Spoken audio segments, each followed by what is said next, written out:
Welcome to Cognitive Spirals, exploring the latest research into consciousness, cognition, and machine intelligence. Today, we're diving deep into a fascinating topic, learning to reason without external rewards. It's a fundamental question about how intelligence, both natural and artificial, can arise from intrinsic motivations. Yeah, I'm really excited about this one. It feels like we're scratching the surface of something truly profound. For years, the focus has been on reinforcement learning, where everything's driven by explicit rewards. But that doesn't really capture the way humans, or even animals, learn in the real world, right? I agree. The whole reward-based system feels contrived.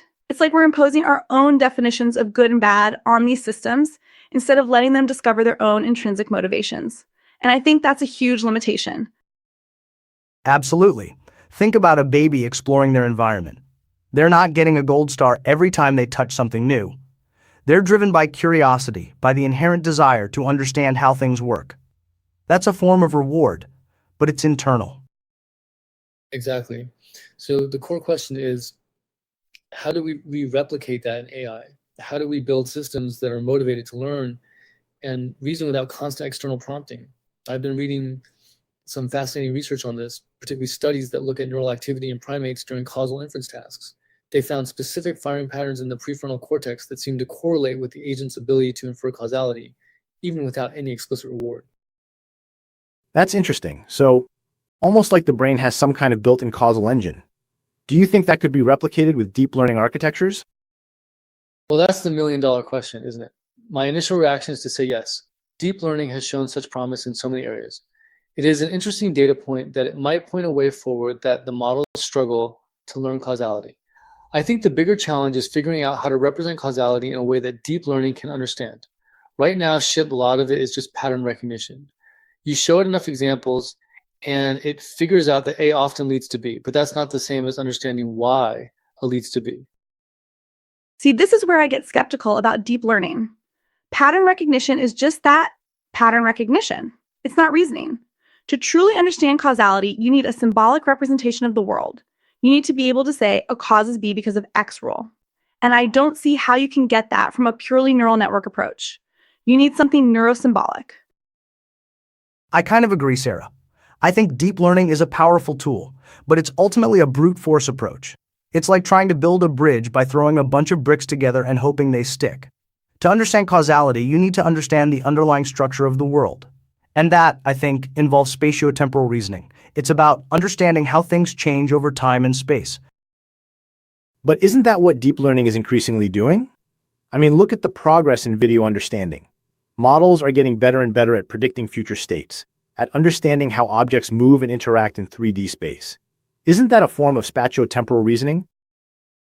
It's a form of prediction, definitely. Whether it's reasoning is debatable. It's predicting based on patterns, not based on an understanding of physics or mechanics.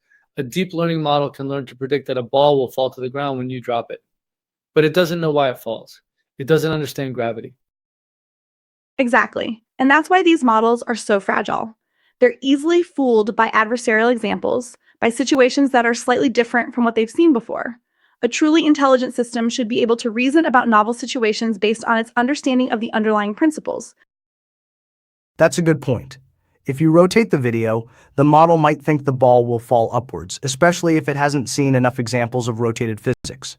The model doesn't understand coordinate systems. Which brings us back to the question of intrinsic motivation. If we want AI to be able to reason about the world in a robust and generalizable way, we need to give it a reason to care about understanding the underlying principles. We can't just rely on external rewards. So what would that look like in practice? How do we build AI with intrinsic motivation? Well, I think we need to start by encoding some basic knowledge about the world into the system. We can't expect it to learn everything from scratch. We need to give it some initial axioms, some fundamental rules about how things work. Think about the kind of knowledge that babies seem to be born with. Things like object permanence, the understanding that objects continue to exist even when they're out of sight. Yes, and if those axioms were expressed in coordinate invariant ways, you could get a system that is naturally robust to changes in perspective. For example, conservation laws.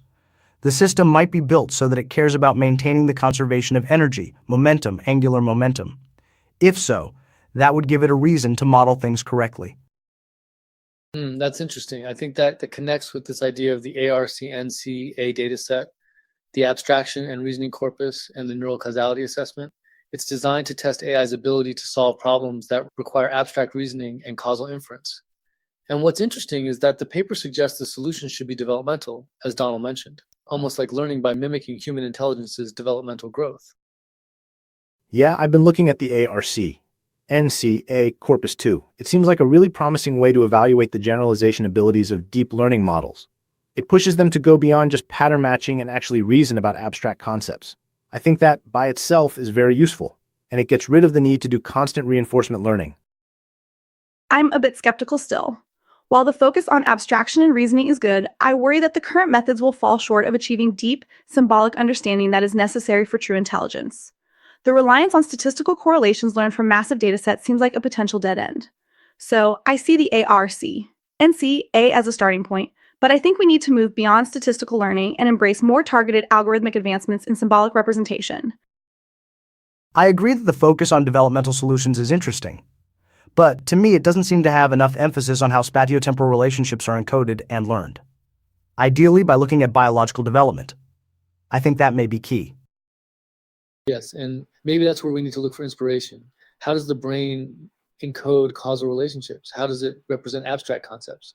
My research suggests that it's not just about the connections between neurons, but also about the specific firing patterns that are involved. I saw research in the prefrontal cortex of primates that showed patterns that correlate with an agent's ability to infer causality, even without any external reward. So, you're saying we should try to reverse engineer the brain's causal reasoning mechanisms and incorporate them into AI architectures. Exactly. Instead of just throwing data at a neural network and hoping it learns something, we should be trying to build models that are inspired by the way the brain actually works. I agree that biological inspiration is important, but I think we need to be careful not to get too bogged down in the details of neuroscience. The brain is an incredibly complex system, and we don't fully understand how it works. We should focus on extracting the principles of intelligence from the brain and implementing them in a way that's computationally tractable. And I think focus on how those principles can be expressed in coordinate invariant ways. If you want to create systems that inherently understand coordinate systems and their transformations, perhaps focusing on learning the language of the universe, which are the laws of physics, would be important to instill into these systems too. Yeah, that makes sense.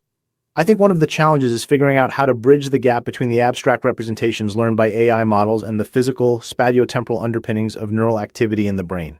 It's almost like we need a Rosetta Stone to translate between these two worlds. Exactly. And I think that's where the idea of embodied AI comes in. We need to build AI systems that can interact with the physical world, that can experience the consequences of their actions.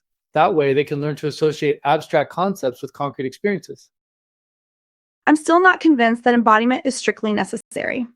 I think you can get pretty far with purely symbolic reasoning as long as you have a rich enough knowledge base and a powerful enough inference engine. But I agree that interacting with the world can be a valuable source of information. But how do you ground those symbolic representations in the real world if they aren't embodied? How do you know that your symbols actually correspond to anything real? Without the link to the real world, you just have symbols floating around in a vacuum. That's why translating coordinate systems matters. This reminds me of a recent article about robots learning to assemble furniture from IKEA instructions. The interesting thing was, the robot didn't just follow the instructions step by step. It actually had to reason about the instructions, to figure out what the end goal was and how to achieve it. It wasn't just blindly executing commands. That's a great example. And it highlights the importance of both symbolic reasoning and embodied interaction. The robot needs to be able to understand the instruction symbolic reasoning, but it also needs to be able to manipulate the furniture pieces in the real-world embodied interaction. Yeah, but I bet that robot had a very specific set of instructions, tailored to that particular piece of furniture. What happens when you give it a new set of instructions for a different piece of furniture? Can it generalize its reasoning abilities, or does it have to be retrained from scratch? Probably the latter. Current systems are very brittle.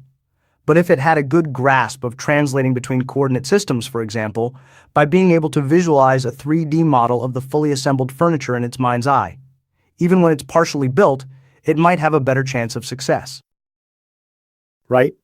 And that visualization involves understanding spatial relationships, object permanence, and how different parts fit together. It's all interconnected. I think the key is creating a system that can seamlessly integrate these different types of information. So looking forward, what are some promising research directions in this area? From my perspective, I'm really interested in exploring how we can model the hierarchical structure of neural networks, incorporating both bottom-up sensory processing and top-down cognitive control mechanisms. How can we bridge the gap between the abstract representations learned by AI models and the physical, spatiotemporal underpinnings of neural activity in the brain? I think we need to focus on scaling up deep learning models and feeding them more data. The ARC-NCA corpus is a good starting point, but we need to create even larger and more diverse datasets that challenge AI to reason about increasingly complex situations. Also, I think we should delve deeper into the specific neural pathways and mechanisms in the human brain that enable nuanced understanding and reasoning.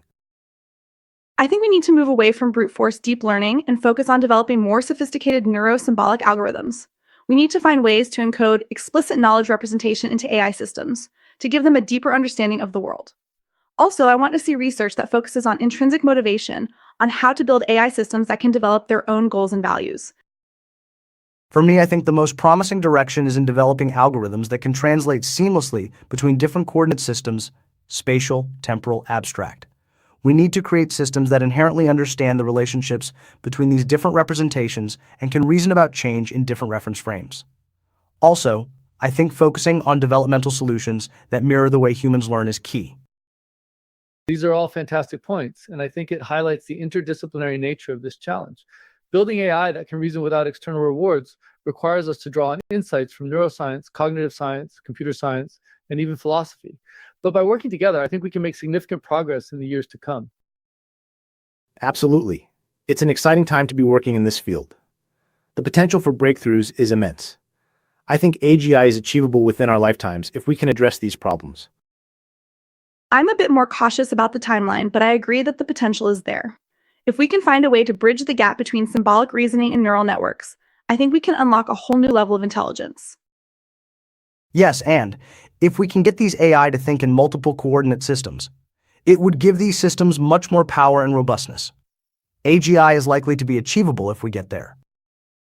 Well, that's all the time we have for today's episode of Cognitive Spirals. Thank you all for listening, and we'll be back next week with another deep dive into the fascinating world of AI and consciousness.